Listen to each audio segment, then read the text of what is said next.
La mañana del jueves 2 de agosto de 2012, la Junta Municipal del Distrito Madrileño de Retiro no parecía el escenario en el que iba a cerrarse uno de los capítulos más comentados de la vida privada de la democracia española. No había una alfombra frente a la entrada, ni cámaras esperando, ni una fila de automóviles oficiales.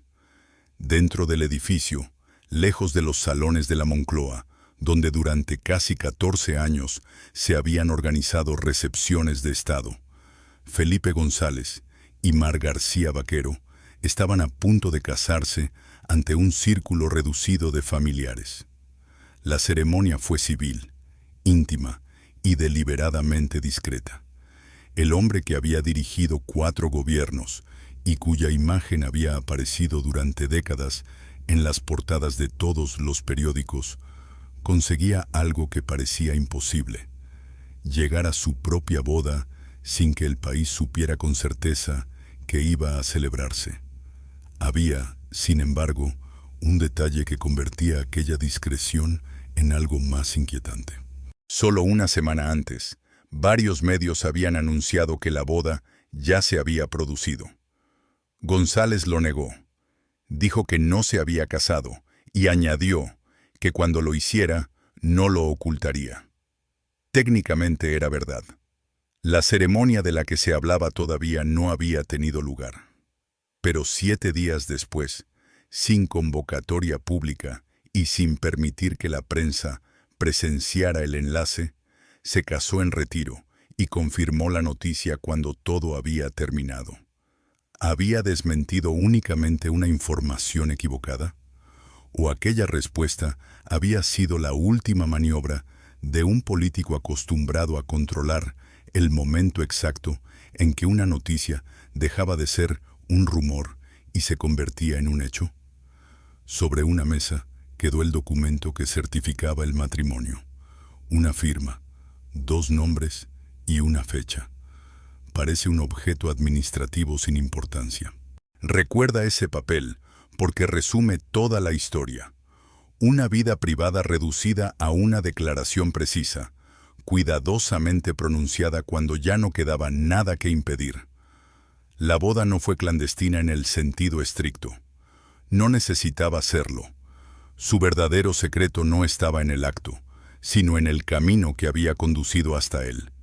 Casi 40 años de matrimonio anterior, una relación sentimental revelada por fotografías, una separación gestionada sin declaraciones públicas y una nueva unión presentada como un asunto privado por uno de los hombres cuya intimidad había sido observada durante décadas como parte de la historia política de España.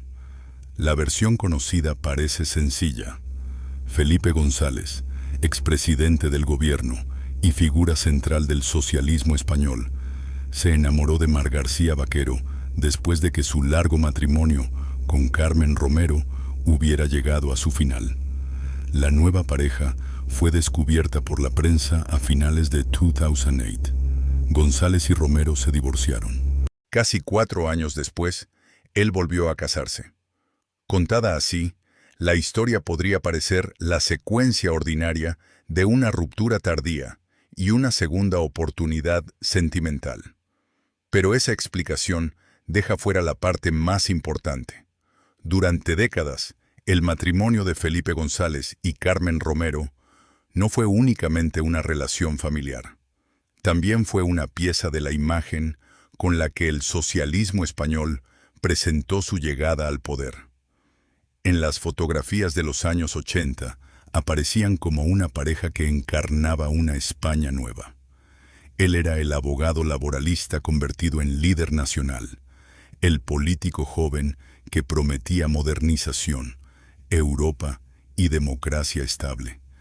Ella era una profesora culta, independiente y vinculada desde la clandestinidad al mismo movimiento político.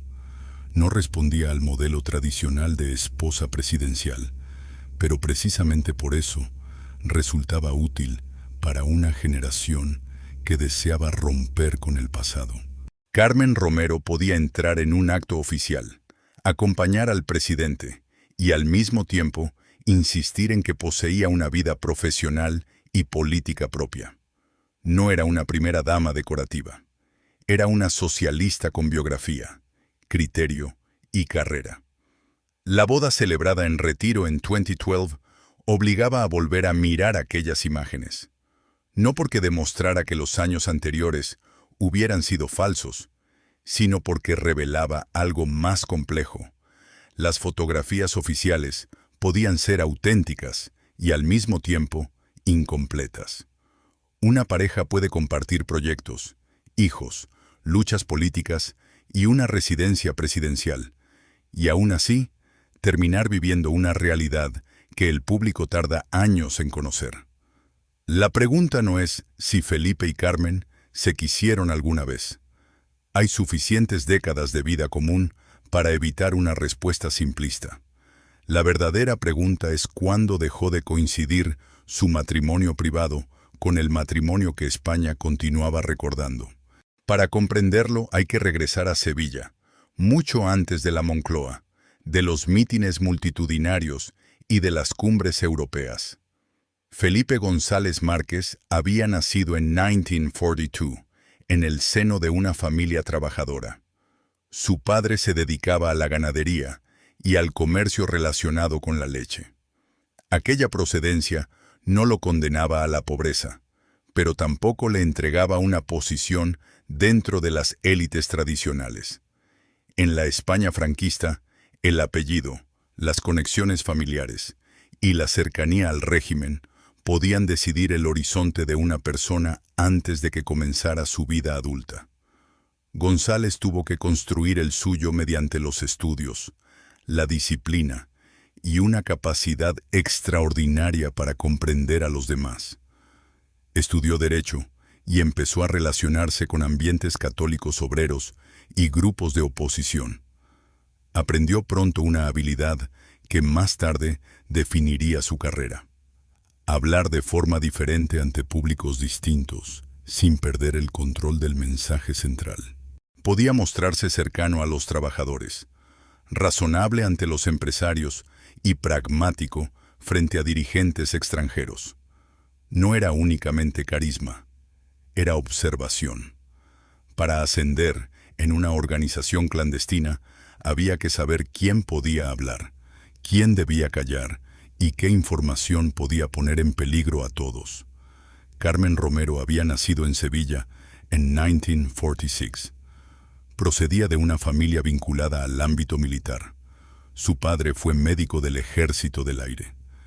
Esa circunstancia ha sido presentada en ocasiones como una contradicción llamativa. La hija de un coronel que terminaría participando en un partido prohibido por la dictadura. Pero también ayuda a comprender su carácter. Carmen conocía desde dentro los códigos de una familia disciplinada, el valor de la educación y la importancia de la apariencia social. Estudió filosofía y letras. Se convirtió en profesora y entró en un espacio político en el que una mujer todavía tenía que demostrar constantemente que no estaba allí como acompañante de un hombre. Los dos se casaron en 1968. El Partido Socialista Obrero Español seguía siendo ilegal. No existían cámaras interesadas en su vida matrimonial, ni asesores preocupados por el efecto electoral de una fotografía familiar.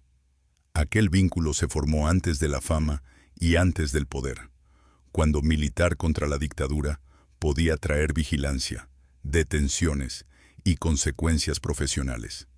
Eso es importante. La relación no nació como un acuerdo entre un dirigente poderoso y una mujer atraída por su posición. Se construyó cuando ninguno de los dos podía saber que algún día vivirían en la residencia del presidente del gobierno. ¿Qué veía Felipe en Carmen?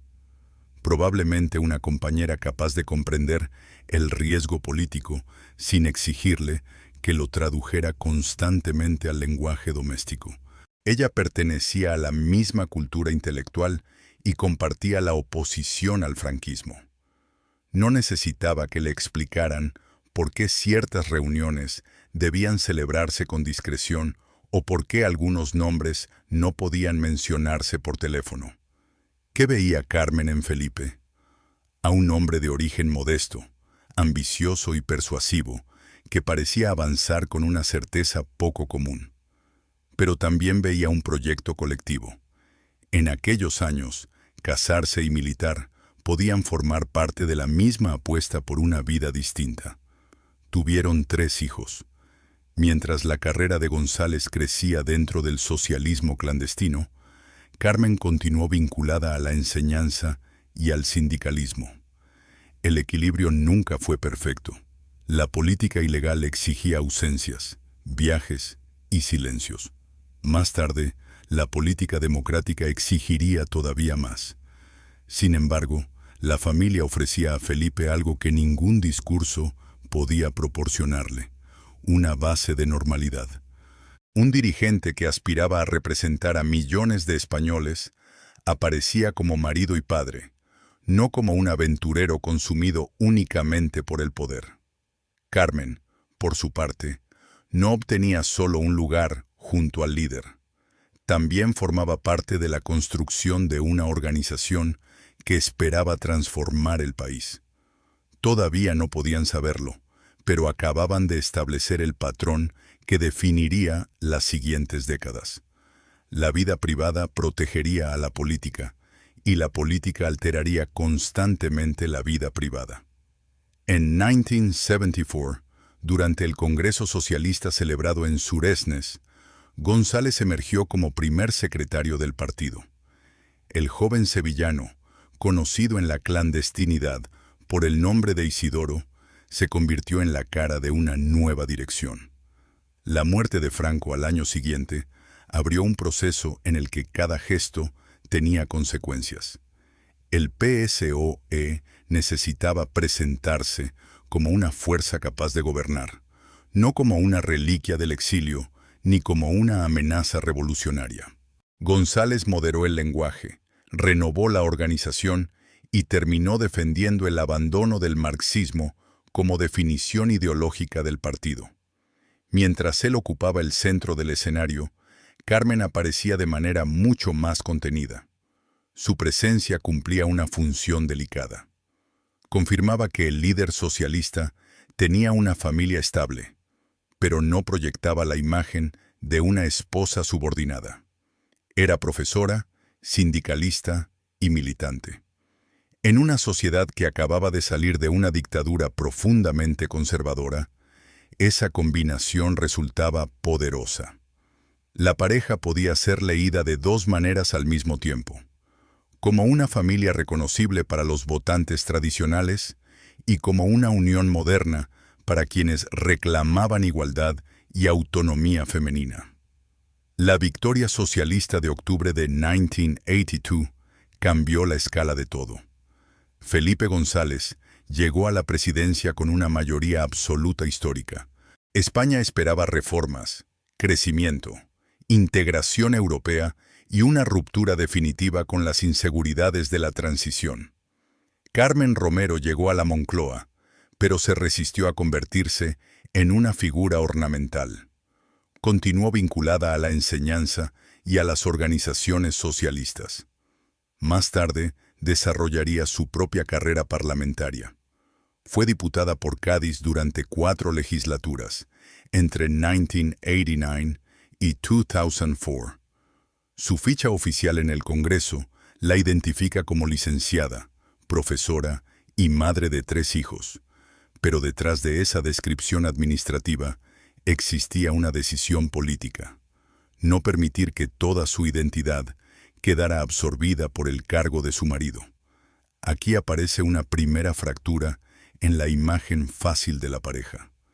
Carmen no rechazaba el poder, pero tampoco deseaba ejercerlo únicamente a través de Felipe. Quería una voz propia. Esa independencia beneficiaba al proyecto socialista, porque permitía mostrar a una mujer moderna junto al presidente. Sin embargo, también introducía un desequilibrio inevitable. Cuanto más crecía la carrera de él, más difícil resultaba distinguir qué decisiones familiares eran libres y cuáles estaban condicionadas por la institución. La Moncloa no era una casa corriente. Era una residencia vigilada, un centro de trabajo y un escenario político. Las comidas podían interrumpirse por una crisis.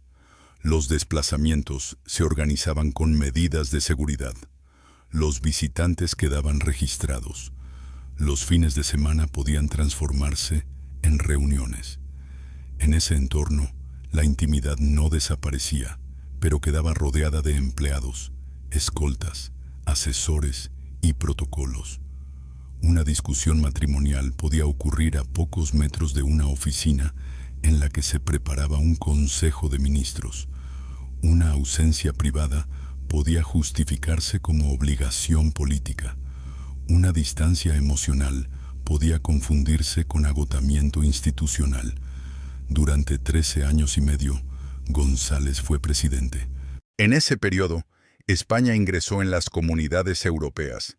Celebró el referéndum sobre la permanencia en la Organización del Tratado del Atlántico Norte.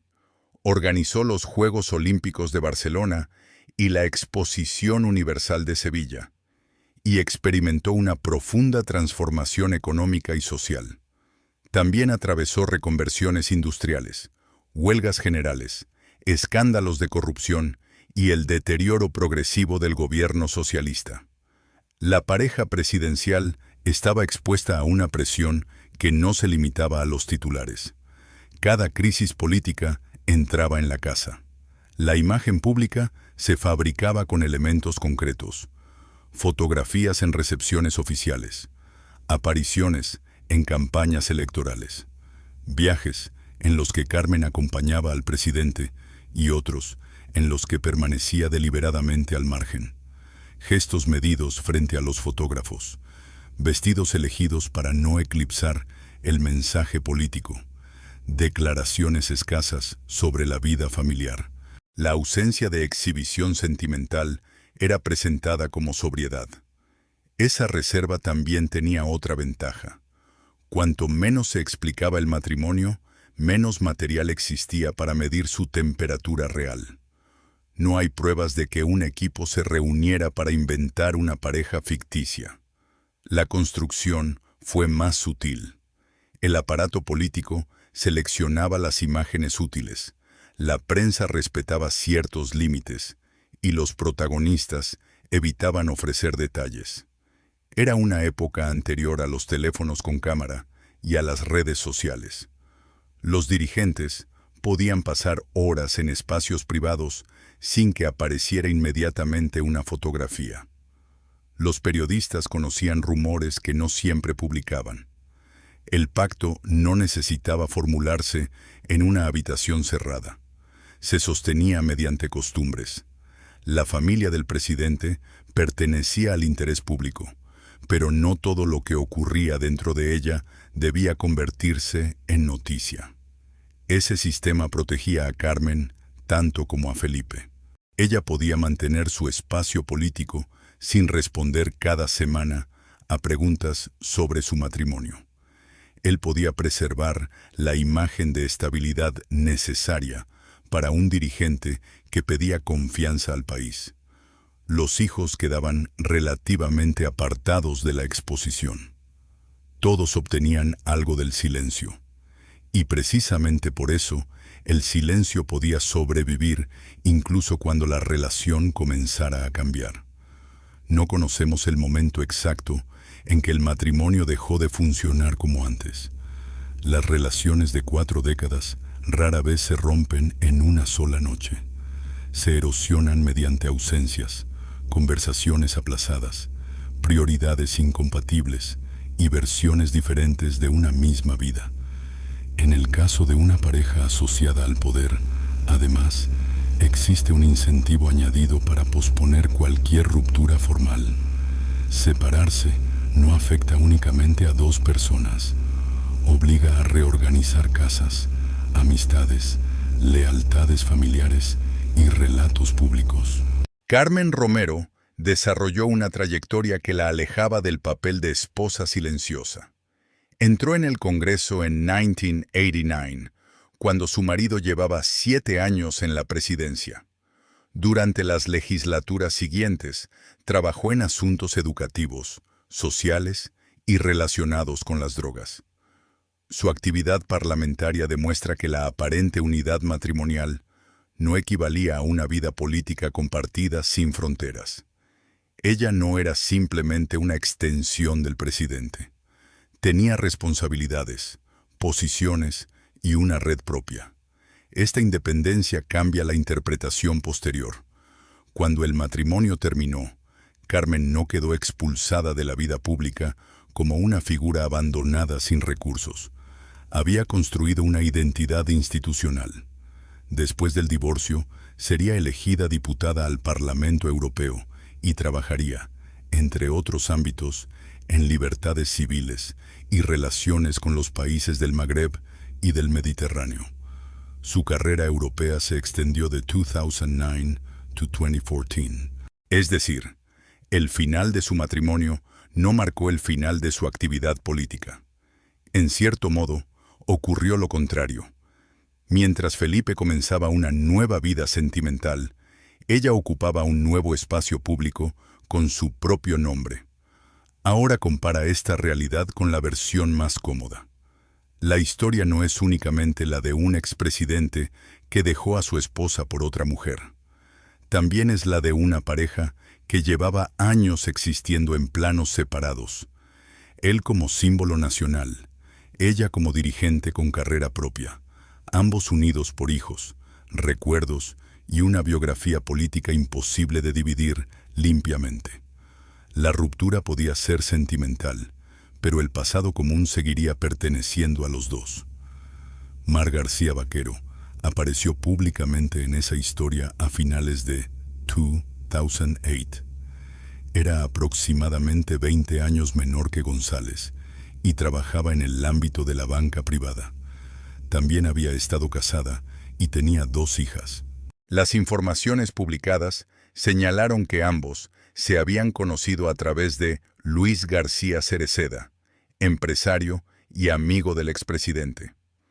La relación se hizo visible cuando fueron fotografiados durante viajes por América Latina, entre ellos estancias en Uruguay y República Dominicana.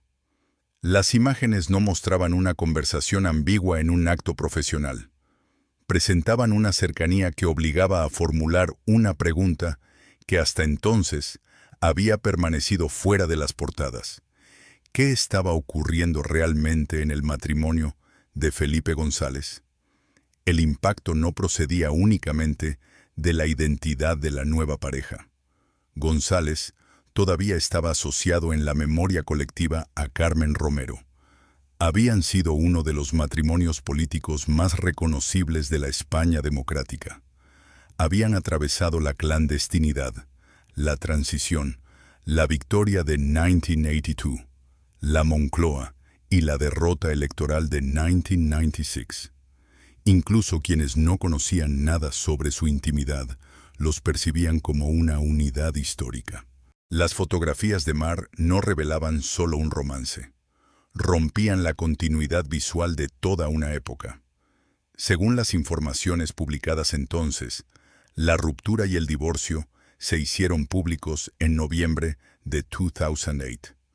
Lo importante no es únicamente lo que ocurrió, sino la manera en que se comunicó. No hubo una batalla televisada, ni entrevistas enfrentadas, ni una sucesión de acusaciones. Carmen mantuvo una reserva extraordinaria. Felipe tampoco convirtió la separación en una confesión pública. El matrimonio que durante años había sido visible en actos oficiales se disolvió mediante un lenguaje mínimo. Ese silencio ha permitido interpretaciones opuestas. Para algunos, fue una forma de dignidad. Para otros, la consecuencia natural de una pareja acostumbrada a proteger su intimidad. También pudo ser una estrategia racional. Una ruptura pública agresiva habría afectado a los hijos, a las amistades compartidas y al legado político de ambos. Carmen podía haber concedido entrevistas y presentado su versión. No lo hizo. Felipe podía haber explicado cuándo comenzó su nueva relación y cuándo terminó realmente la anterior. Tampoco lo hizo. No sabemos exactamente qué conversaciones mantuvieron. Los documentos públicos no permiten reconstruir la cronología emocional del matrimonio. Sí sabemos lo que hicieron después. Carmen continuó su actividad política y fue elegida eurodiputada en 2009. Felipe consolidó su relación con Mar. El sistema de silencio no fue impuesto necesariamente por una sola persona. Funcionó porque casi todos los implicados tenían algo que proteger. Los hijos protegían la intimidad familiar. Los amigos evitaban convertirse en fuentes identificadas. Los colaboradores del expresidente sabían que cualquier comentario podía transformarse en titular. Los periodistas manejaban datos parciales y fotografías tomadas en viajes. La nueva pareja reducía sus apariciones innecesarias. Carmen no alimentaba el relato del abandono, y Felipe, experto en administrar tiempos políticos, no ofrecía más información de la imprescindible. Hasta ese momento podía parecer una crisis matrimonial. En realidad, ya se había convertido en una disputa silenciosa por la memoria. ¿Cómo sería recordado el matrimonio de 1968? ¿Como una gran historia de amor destruida por una relación tardía? ¿Como una alianza política que había sobrevivido mucho después de agotarse sentimentalmente? ¿Como la unión de dos personas que se acompañaron durante la parte más intensa de sus vidas y luego eligieron caminos diferentes? Ninguna de esas versiones puede demostrarse por completo, pero cada una beneficia a un protagonista distinto. La relación con Mar García Vaquero introducía un elemento que Carmen conocía bien. Una mujer podía ser reducida públicamente al hombre que tenía a su lado. Mar era descrita sobre todo como la nueva novia de Felipe González. Su profesión, su matrimonio anterior y su vida familiar quedaban en segundo plano. Para entrar en la biografía de un expresidente, debía aceptar que cada aparición sería interpretada en relación con Carmen y con la historia del socialismo español. También Felipe se enfrentaba a una contradicción. Había abandonado la presidencia en 1996, pero seguía siendo una figura de enorme influencia. Participaba en debates internacionales, asesoraba, daba conferencias y opinaba sobre la política española y latinoamericana. Su fundación, constituida años después, tendría como objetivo preservar y difundir un archivo asociado a más de 4 décadas de actividad pública. Su vida ya estaba entrando en el territorio de la memoria histórica. En ese momento, una nueva relación no podía presentarse únicamente como un asunto sentimental. Modificaba la imagen del hombre que estaba empezando a organizar su legado. Durante más de 3 años, Felipe y Mar mantuvieron una relación conocida pero relativamente discreta. Aparecían juntos, viajaban y formaban parte de círculos sociales compartidos. La boda parecía posible, aunque no existía una fecha confirmada. Entonces, en julio de 2012, varios medios difundieron que el enlace ya se había celebrado en unos juzgados de la calle Pradillo de Madrid. González desmintió la información. La frase fue precisa. No se había casado, pero el día que lo hiciera, no lo ocultaría. Para cualquier otro ciudadano, habría sido una corrección sencilla. En boca de un antiguo presidente, sonaba como una declaración cuidadosamente calibrada. No negaba la intención de casarse. No decía que la noticia fuera absurda. No prometía una ceremonia pública. Solo establecía que el hecho anunciado todavía no había ocurrido. Guarda esa diferencia. No había dicho que informaría antes. Había dicho que no lo ocultaría. Una semana después, el jueves 2 de agosto, Felipe González y Mar García Vaquero llegaron a la Junta Municipal de Retiro. Los acompañaba un grupo familiar reducido. No existió una convocatoria para los medios. La ceremonia se celebró sin la maquinaria visual asociada a los grandes matrimonios políticos. El expresidente no necesitaba una iglesia llena, un banquete con dirigentes socialistas, ni una fotografía rodeado de antiguos ministros. A sus 70 años, después de haber vivido bajo observación pública desde la clandestinidad, eligió un trámite civil discreto. La secuencia resultaba casi perfecta. Primero, una noticia falsa sobre una boda ya celebrada. Después, una negación cierta. Finalmente, la boda real realizada antes de que una nueva filtración permitiera organizar una persecución de fotógrafos.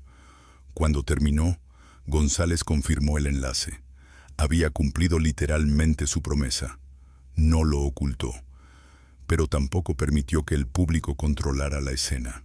Esa es la revelación central. La boda no fue secreta porque Felipe González sintiera vergüenza de su nueva esposa. Fue secreta porque el control de la información formaba parte de su manera de ejercer el poder, incluso cuando el asunto ya no era político. Durante décadas, había aprendido que quien decide el momento de una noticia posee una ventaja sobre quienes intentan interpretarla. En Retiro aplicó esa lógica a su intimidad. La prensa pudo contar la boda, pero solo cuando la boda ya no podía ser invadida, discutida ni impedida. Mar obtenía con el matrimonio una legitimidad que el noviazgo no podía darle. Dejaba de ser únicamente la mujer fotografiada junto a un hombre todavía asociado a su primera esposa. Se convertía legalmente en su cónyuge. Felipe, por su parte, cerraba la ambigüedad iniciada en 2008. La relación ya no era una etapa provisional ni una aventura observada desde fuera. Era una decisión formal. Pero había un precio. Al casarse, el expresidente confirmaba que su vida anterior pertenecía definitivamente al pasado. No podía presentar la separación como una pausa, ni permitir que la opinión pública imaginara una reconciliación con Carmen. El documento firmado en Retiro establecía una frontera. Antes de aquella fecha estaba la biografía de la pareja que había llegado a la Moncloa. Después estaba la vida de Felipe y Mar. El enlace también alteraba la posición de Carmen Romero. Durante casi 40 años había sido la esposa del político socialista más importante de su generación. Desde 2008 era su exmujer, pero la ausencia de una nueva boda dejaba intacta cierta centralidad simbólica. El matrimonio de 2012 otorgó a otra persona el lugar conyugal presente, aunque no pudiera borrar el pasado. Carmen conservaba algo más difícil de sustituir. Había compartido con González la clandestinidad, el ascenso del PSOE, la presidencia y la crianza de sus hijos. Mar podía formar parte de la vida del expresidente. Carmen seguiría formando parte de la historia del presidente. Esa diferencia explica por qué no hubo necesidad de una guerra pública. Las dos mujeres ocupaban espacios que no podían reemplazarse entre sí. Una estaba unida al origen y a la construcción del poder. La otra acompañaba a Felipe en la etapa posterior, cuando ya no gobernaba pero continuaba influyendo y organizando su legado. Convertirlas en rivales simples reduce la historia a un triángulo sentimental y oculta la verdadera estructura.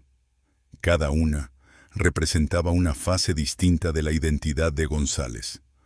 La discreción del enlace protegía además a Mar de una comparación inevitable. Una boda multitudinaria habría obligado a preguntar qué antiguos dirigentes asistían, qué miembros de la familia faltaban y cómo reaccionaba Carmen. Cada invitación se habría leído como una declaración de lealtad. Cada ausencia habría parecido una condena. Al reducir la ceremonia al círculo familiar, La pareja evitó transformar el matrimonio en un congreso sobre el pasado. No sabemos quién diseñó exactamente esa solución. Puede haber sido una decisión compartida o una preferencia personal de los novios. No existen pruebas públicas de una operación organizada por asesores. Sin embargo, el resultado favorecía a todos. Felipe conservaba el control. Mar obtenía reconocimiento legal sin quedar expuesta en un espectáculo. La familia evitaba una ceremonia incómoda. Carmen no era obligada a responder ante una boda convertida en acontecimiento nacional. Lo importante no es que nadie supiera que la pareja podía casarse. Lo importante es que casi nadie supo cuándo iba a ocurrir. A partir de entonces, la segunda esposa del expresidente apareció junto a él en actos y viajes, pero la pareja mantuvo un perfil relativamente contenido. No intentaron fabricar una nueva versión de la familia presidencial. No podían hacerlo porque la presidencia había terminado 16 años antes. Tampoco necesitaban convencer al electorado de su estabilidad. El matrimonio tenía una función distinta: ordenar una vida privada después del poder. Mientras tanto, Carmen continuó siendo una figura pública por derecho propio. Su etapa en el Parlamento Europeo terminó en 2014. Su trabajo se había concentrado en materias como las libertades civiles, la justicia, los asuntos de interior y las relaciones mediterráneas. Más tarde, se retiró de la primera línea política por motivos de salud, aunque siguió interviniendo ocasionalmente en debates públicos y defendiendo el legado de la generación socialista a la que pertenecía. El contraste es revelador. La ruptura no la expulsó de la historia. Tampoco destruyó automáticamente todo lo construido durante el matrimonio. Cuando hablaba de política, no lo hacía únicamente como exesposa de González, sino como antigua diputada, europarlamentaria, profesora y militante. Esa persistencia impide presentar su silencio como simple derrota. Callar sobre los detalles íntimos pudo ser una forma de protegerse, pero también de negarse a que su biografía quedara definida por la separación. Felipe, por su parte, continuó ocupando un lugar singular dentro de la política española. Ya no dirigía el PSOE, pero sus opiniones seguían provocando adhesiones y rechazo. La fundación que lleva su nombre comenzó a organizar y difundir documentos de su trayectoria. Fotografías, discursos, cartas y materiales de gobierno pasaron a formar parte de un archivo desde el que futuras generaciones estudiarían su figura. Allí aparece una nueva paradoja. El hombre que había controlado cuidadosamente la información sobre su boda estaba impulsando una institución dedicada a abrir su archivo político. Sin embargo, ningún archivo público puede contener por completo un matrimonio. Puede conservar fotografías, agendas, discursos y correspondencia autorizada. No puede registrar todas las conversaciones ocurridas en una cocina, las decisiones tomadas antes de dormir o el momento exacto en que dos personas comprenden que su vida común ha terminado. La historia política exige documentos. La historia íntima suele sobrevivir en silencios. Volvamos al papel firmado en retiro. En términos legales, decía muy poco. Dos personas habían contraído matrimonio el 2 de agosto de 2012. No explicaba las 4 décadas anteriores. No indicaba cuándo comenzó realmente la relación entre Felipe y Mar, más allá de lo conocido públicamente. No decía qué sintió Carmen al ver las fotografías de 2008, ni cómo se comunicó la decisión a los hijos. Tampoco revelaba por qué se eligió aquel jueves de verano, cuando Madrid estaba menos ocupado y gran parte de la atención internacional se concentraba en los Juegos Olímpicos de Londres. La ausencia de esas respuestas permitió que la boda adquiriera un carácter casi legendario. Se la llamó íntima, secreta y familiar. Pero esas palabras pueden ocultar más de lo que explican. Una ceremonia es íntima cuando asisten pocas personas. Es secreta cuando su fecha se reserva. Y es política cuando el modo de ocultarla demuestra cuánto ha aprendido uno de los novios sobre el manejo de la atención pública. Felipe González había llegado al poder en una época en que la política dependía de grandes mítines, periódicos impresos y telediarios con audiencias masivas. Había aprendido a construir relatos nacionales, el cambio, la modernización, Europa, la estabilidad. También conocía el peligro de permitir que otros definieran primero una crisis. En 2012 ya no era presidente, pero seguía respondiendo como alguien entrenado para no entregar el control de una escena. Su desmentido de julio contiene toda esa experiencia. No atacó a los medios, no ofreció detalles innecesarios, no descartó la boda futura, corrigió el tiempo verbal. No me he casado. Cuando lo haga, no lo ocultaré. 7 días más tarde, el presente se convirtió en pasado, y la frase siguió siendo cierta. Eso no demuestra manipulación maliciosa. La primera noticia era incorrecta, y tenía derecho a negarla. También tenía derecho a celebrar una ceremonia privada. Pero la secuencia muestra la distancia entre verdad y transparencia. Decir algo verdadero no significa necesariamente mostrar toda la realidad. Durante años, esa diferencia había protegido su vida matrimonial anterior. En retiro, protegió la nueva. Y aquí aparece la pregunta que nadie podía responder desde fuera. ¿La boda representaba el triunfo del amor tardío o la culminación de una cuidadosa reorganización personal? Probablemente ambas cosas. Reducirla a una estrategia sería tan injusto como reducirla a una escena romántica. Felipe y Mar llevaban más de 3 años juntos y habían atravesado la exposición pública de su relación. Casarse podía ser una decisión emocional sincera, pero eligieron formalizarla de una manera coherente con la biografía del novio, sin entregar a nadie más el mando sobre el relato. También sería injusto interpretar el primer matrimonio únicamente a la luz de su final. Felipe y Carmen compartieron 40 años, 3 hijos y una experiencia política excepcional. La separación no convierte automáticamente cada fotografía anterior en una representación. Algunas imágenes pudieron reflejar cercanía real, otras, cansancio, otras, simple disciplina institucional. El espectador desea una explicación única porque resulta más fácil decidir quién fue culpable y quién fue víctima. La vida rara vez ofrece esa comodidad. Carmen pudo sufrir y al mismo tiempo actuar con cálculo. Felipe pudo enamorarse y al mismo tiempo proteger su reputación.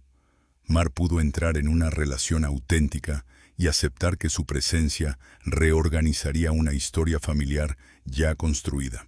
Los hijos pudieron sentirse heridos y decidir que el silencio era preferible al espectáculo. Ninguna de estas posibilidades excluye las demás. El poder no consiste siempre en obligar a alguien a callar. A veces consiste en crear una situación en la que todos consideran que hablar les causaría más daño que guardar silencio. No hicieron falta amenazas públicas, documentos destruidos, ni órdenes a los periódicos. Bastó con una red de intereses coincidentes, dignidad, protección familiar, reputación política, cansancio y deseo de comenzar de nuevo. La memoria terminó distribuyéndose de una manera particular. Carmen conservó el lugar de compañera histórica. Mar ocupó el lugar de esposa en el presente. Felipe mantuvo el control sobre la narración pública inmediata, pero no pudo controlar por completo las interpretaciones. Cada vez que aparecía junto a Mar, las fotografías de Carmen regresaban a los archivos de prensa. Cada artículo sobre la segunda boda recordaba los 39 o 40 años del primer matrimonio. El intento de abrir una nueva etapa confirmaba la magnitud de la anterior. Años después, el enlace de retiro sigue siendo recordado menos por lo que ocurrió dentro de la sala que por lo que no ocurrió fuera. No hubo multitud. No hubo una imagen oficial cuidadosamente distribuida. No hubo declaraciones sentimentales extensas.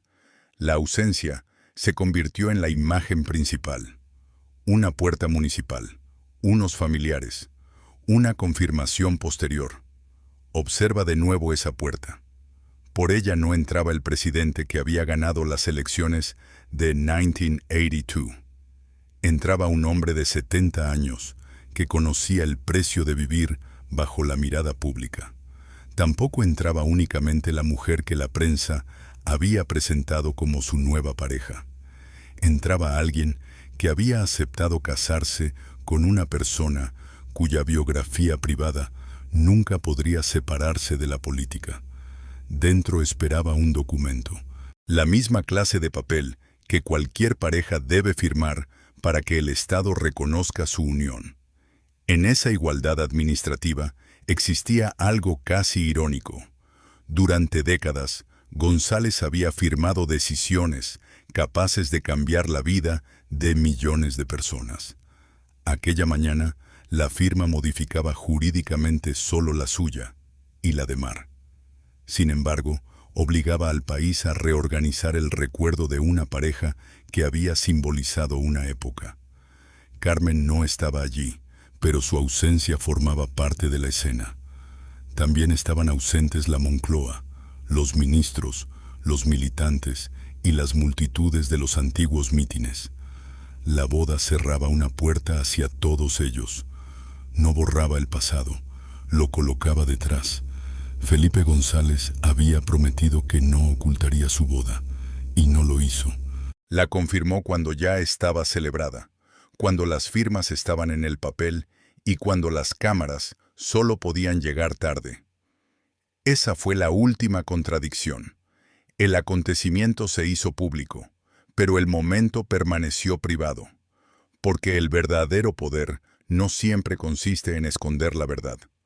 A veces consiste en decidir cuándo puede ser conocida.